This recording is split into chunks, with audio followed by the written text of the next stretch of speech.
just thinking out loud and I want to invite you into my thoughts. If sex is so taboo, why is it everywhere? It's in music, it's in culture, it's in politics, it's in power scandals. And yet somehow everyone feels entitled to have an opinion about what people should do with their own bodies. When did something so natural become something so feared? Because here's what I'm noticing. Sex is simultaneously natural, it's biological, it's instinctual, it's creative. It's ubiquitous. It's in music, it's in marketing, it's in power, it's in entertainment. It's taboo. It's shamed, policed, moralized, and it's controlled by religion, government, culture, and patriarchy. That contradiction alone tells us something is off. Because if sex were just about pleasure or reproduction, why would it carry this level of surveillance, obsession, and fear? Here's the part we don't talk about enough. Sex is not only physical. Sex is life force energy. It is creation energy. It is bonding. It is vulnerability. It is pleasure, expression. It is identity. And wherever there is power, institutions rush in to own the narrative. So here's a deep truth I want to name. Anything that holds immense creative power will be regulated by systems that fear losing control. Your body is sovereign territory. Every person's body belongs to them. That's it, full stop. Your body is yours. But here's where the contradiction and the conflict arises. If the body belongs to the individual, authority loses leverage, control dissolves, shame becomes unnecessary, and fear stops working. So systems like religion, culture, and government insert themselves between a person and their own body. And let's be precise here, because spirit and institution are not the same thing. Historically, sex was framed as sinful unless sanctioned. Desire became something to fear, pleasure became something to confess, and the body became something to discipline. But why? This is why, because shame makes people governable. A person disconnected from their body doubts themselves, seeks permission, submits to authority, looks outside of themselves for validation. That's not holiness, that's hierarchy.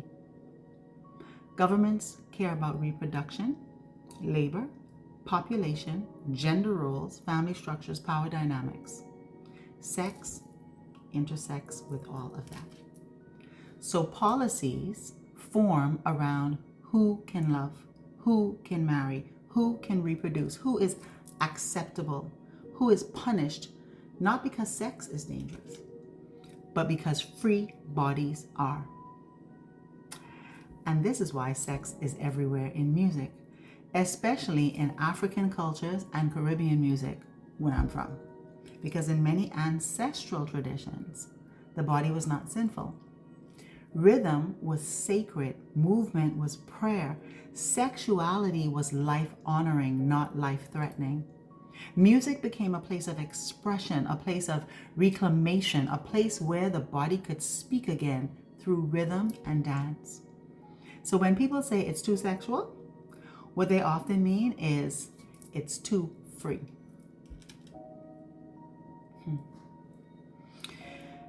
And then there's the darkness of the E-files.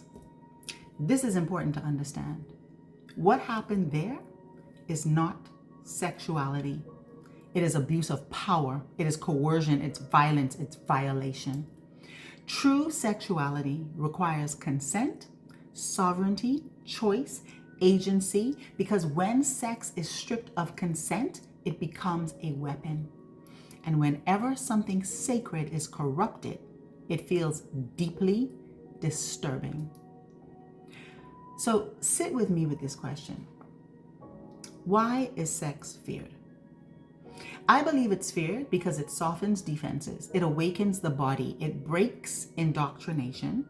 It connects people to pleasure and it brings people back to themselves.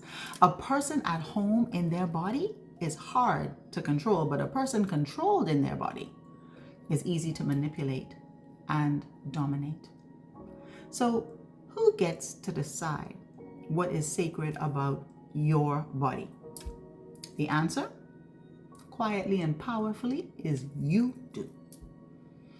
I'm going to do another video where I share how spirit, soul, self, and sex are connected. Let me know in the comments if you would be interested in hearing more about that. Remember that you are the author of your life, and every choice that you make will reflect your power.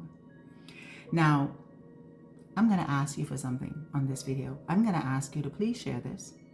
Share this because I really feel that this is an important message that people need to have an opportunity to hear. And if you agree with me, then I'm going to ask you to share it. Repost it.